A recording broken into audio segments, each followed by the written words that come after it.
to America, and she's now married in Florida. The grandparents? Her parents were both taken away and were both killed. The mother did not have to go, I understand, but she would not leave her husband, so they took her too, and they were killed. Where? We don't know. In one of the camps. Were there any living grandparents at the time? No. They died before.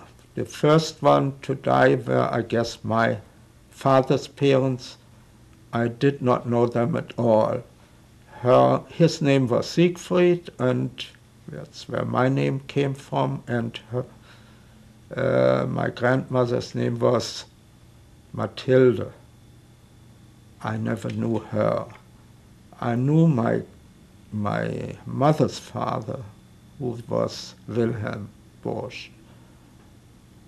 His wife I really did not know either. I might have been alive, but I must have been very small. So your father was running the business with your My brother? father ran the business together with the husband of one of my mother's sisters. You know, they kind of married into the business.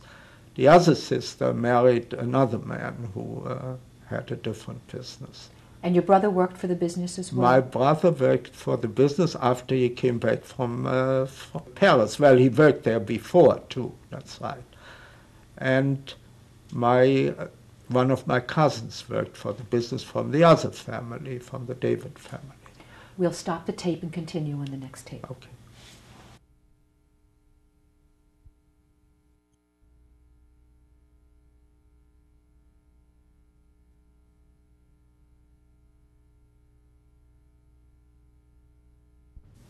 Tape 2, interview with Fred Glaser, December 22nd, 1996. Before we move forward, I wanted to ask you just one question in terms of your social life as a young preteen and teenager, before the Nazis and when they first came into power. Before the Nazis, I led a very sheltered life, I must say, like most kids in our time, totally different from kids today. Was it better? I don't think so. Kids are on their own if they're in their 20s, in their teens, and of course we were not. But that was the upbringing at the time, for better or for worse. Sure, I had girlfriends, I had friends, but it was all relatively harmless, which it wouldn't be today, I'm sure, but those, you know, girls at the time felt, you know, they had to be married before they engaged in any. In terms of the beginning of the Nazi period, did your parents limit you in your movement? No, they did not. Although, of course, one was more circumspect eventually. As the Nazis came in, the contact with Christian friends became less. So most of them pretended to disavow the Nazis completely. I wonder whether they all did. Case in point, maybe we had an employee, his name was Herzog, I even remember that, who was like a manager in the store. And he was always very friendly to the family. He came to our house when he was invited. And when Kristallnacht came, the next day, our business was all shattered, the glass all over the place, the window. He came in and he says, you know, that's terrible. How could they do that? So my father says, so where were you? He says, oh, he was in the synagogue, Fasanenstraße. He supervised what they were doing there, but God forbid he wouldn't lay a hand on the place. But he supervised it. So you see, the thinking was if you only looked or if you only commanded somebody else to do it, you really did not do it. Disgusting or disgraceful, I should say. So when he came to the business, and he saw was all shattered, oh, how terrible, but he even volunteered and helped cleaning it up, you see. It is hard to understand, but that's what it was. Now, whoever knew that that the business was Jewish, I presume people knew, although the name wasn't that Jewish, but they knew, or somebody knew. So they painted, of course, the Jew in like letters that looked like Hebrew. They were in Hebrew. You have seen these pictures, Jude or Jewish business, but painted in kind of crazy ways that it looked like Hebrew, which it wasn't.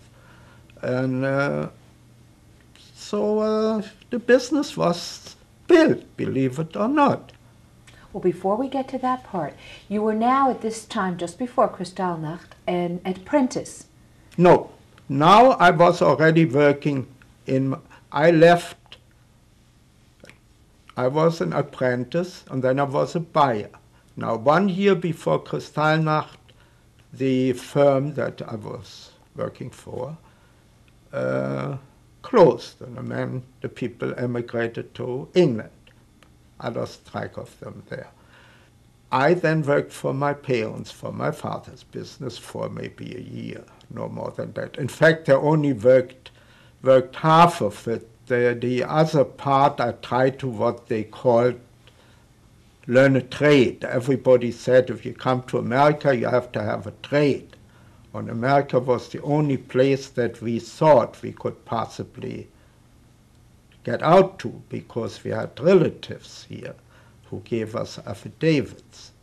So you were already thinking of... Like shortly before Kristallnacht, we were thinking of eventually. We now realized that Nazi thing was here to stay. Well, fortunately, it wasn't here to stay, but the 1,000-year Reich was, it seemed to be the fact. Tell me about before Kristallnacht, the streets, the Nazi uniforms. What were your impressions as a young man? There were more and more, you see, it's an ugly thing to say maybe, but young people sometimes were almost envious of the other kids that could march around there and the uniform and, the same thing my wife told me even, that, you were almost envious of it. They could do certain things that you could not. And I remember that in the year before Kristallnacht, that summer, interesting, the German army issued a draft call, and all males of a certain age had to go to a draft board. And I remember coming there, and either nobody knew I was Jewish, or who knows, they were all very friendly, we were all friendly with each other, and I came before the commanding officer, a colonel from Bismarck. The Bismarck actually were anti-Nazis in the end, as you know. But, and he had a major sitting next to him, and the colonel said, you made out very good in the tests, my eyesight was better then, I guess, and you're going to be assigned to this and that, and I felt very proud, ridiculously, crazy, but I did. So I will not lie about that. And then that major suddenly leaned over to